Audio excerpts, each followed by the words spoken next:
അതെനിക്ക് നെഞ്ചു കയറി കാണിച്ചു തരാൻ കഴിയില്ല. കുറ്റമേറ്റു പറഞ്ഞും പ്രായച്ചിത്തം ചെയ്തും അനുഭവമില്ല.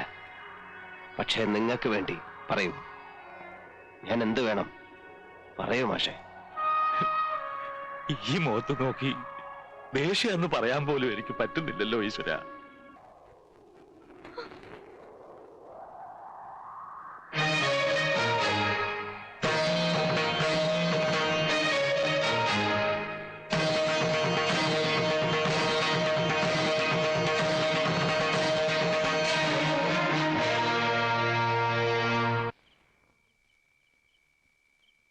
ജപ്തി ചെയ്ത് ഇറക്കി വിടുകന്നൊക്കെ പറഞ്ഞാല് ഓരോരുത്തർ പറയണ കേട്ടിട്ടേ ഉള്ളൂ. ബന്ധത്തിൽപ്പെട്ട ഒരു കൂട്ടർക്ക് തന്നെ ആ ഗതി വന്നു ഓർക്കുമ്പോ. അപ്പുവേട്ടന്റെ ദുശീലം കൊണ്ട് തന്നെ പറ്റിയതല്ലേ, ആരെയും കുറ്റം പറഞ്ഞിട്ടൊന്നും കാര്യമില്ല.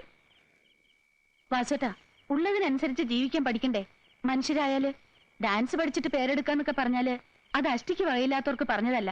പുരാണം പറഞ്ഞിരുന്നിട്ട് എന്താ, ഉറക്കം വരണം. വിരിച്ചിട്ടുണ്ട്, വാസോട്ടൻ കിടന്നോളൂ. നിങ്ങളുടെ അച്ഛൻ ഏത് പാതിരാക്കാ വരിക?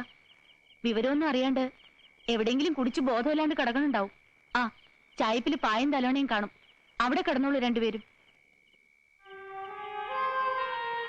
ഇറങ്ങിപ്പോയാലോ ഭാനുച്ചി? ഈ കുത്തിയുള്ള വർത്താനം സഹിക്കുന്നില്ല. സഹിച്ചേ പറ്റുമോളെ, നമ്മൾ രണ്ട് പെൺകുട്ടികളായി പോയില്ലേ?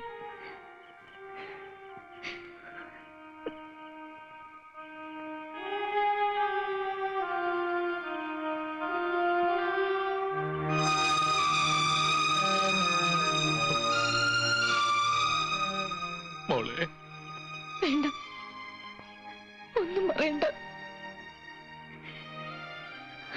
കുറെ കണ്ണൂടിയന്മാരുടെ നടുവില് സ്വബോധമില്ലാതെ ഒരു കോമാളിയെ എന്റെ അച്ഛനെ കണ്ടപ്പോ തൊലി ഉരിഞ്ഞു പോയി.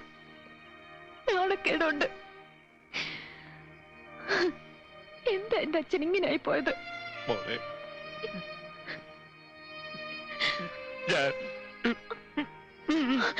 വേണ്ട, കരഞ്ഞ ആളുകളെ ഉണർത്തണ്ട.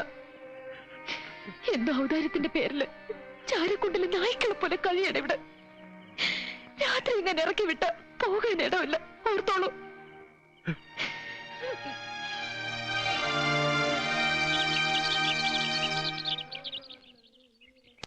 ആ നാണയമേന്ന് വരുന്ന ഒരു സംശയ. അത് കഴുകി കഴിഞ്ഞാ നീ ഇതൊന്നും നനച്ചിട്ടേക്ക് ശാരദേ. വേണ്ട ഭാനുവച്ചി, അവിടെ ഇട്ടേക്കൂ, ഞാൻ നനച്ചോളാം. സാരില്ല മോളെ.